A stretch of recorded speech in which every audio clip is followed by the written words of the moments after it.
Shalom.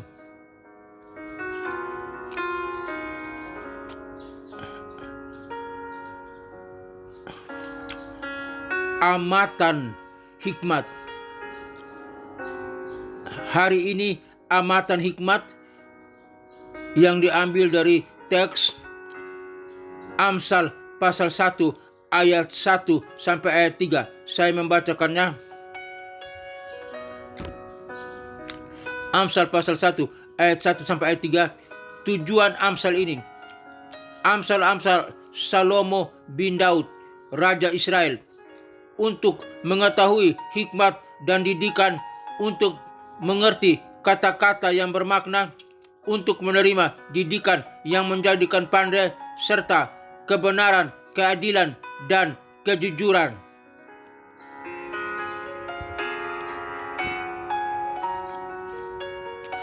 Amsal 1 pasal 1 ayat 1 sampai 3 adalah bagian dari kitab Amsal yang ditulis oleh Raja Salomo.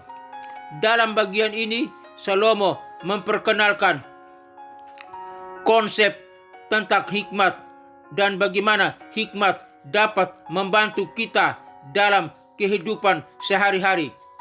Ayat 1 dari Amsal 1 ayat 1 bicara tentang pengenalan tentang hikmat.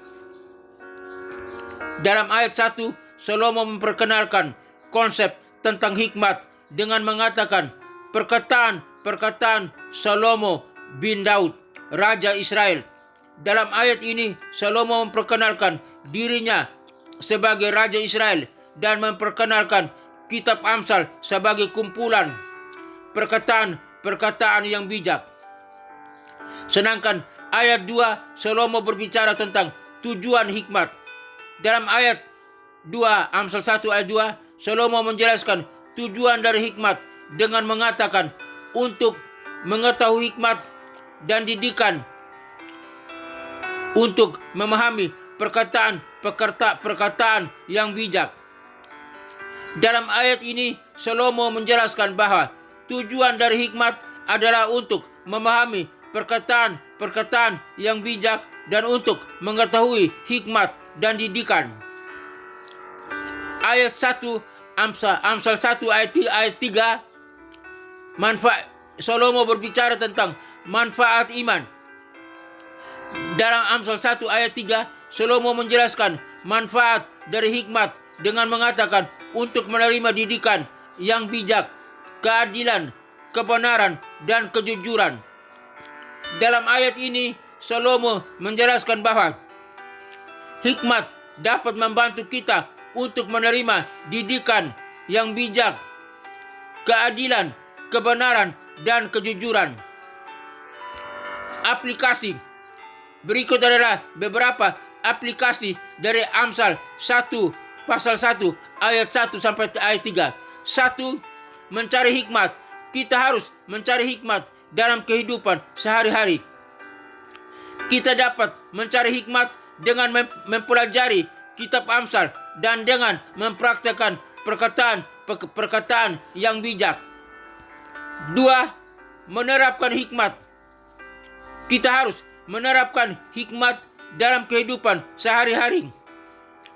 Kita dapat menerapkan hikmat dengan membuat keputusan yang bijak dan dengan mempraktikkan keadilan, kebenaran, dan kejujuran. 3. Menghargai hikmat. Kita harus menghargai hikmat dalam kehidupan sehari-hari. Kita dapat menghargai hikmat dengan mempelajari kitab Amsal dan dengan mempraktikkan perkataan yang bijak. Dengan demikian, dalam kesimpulan, Amsal 1 pasal 1 ayat 1 sampai 3 ayat 3 memperkenalkan konsep tentang hikmat dan bagaimana hikmat dapat membantu kita dalam kehidupan sehari-hari. Kita harus mencari hikmat, menerapkan hikmat, dan menghargai hikmat dalam kehidupan sehari-hari. Dengan demikian, kita dapat menjadi orang yang bijak dan membuat keputusan yang tepat dalam kehidupan sehari-hari. Tuhan Yesus memberkati kita sekalian. Haleluya. Amin.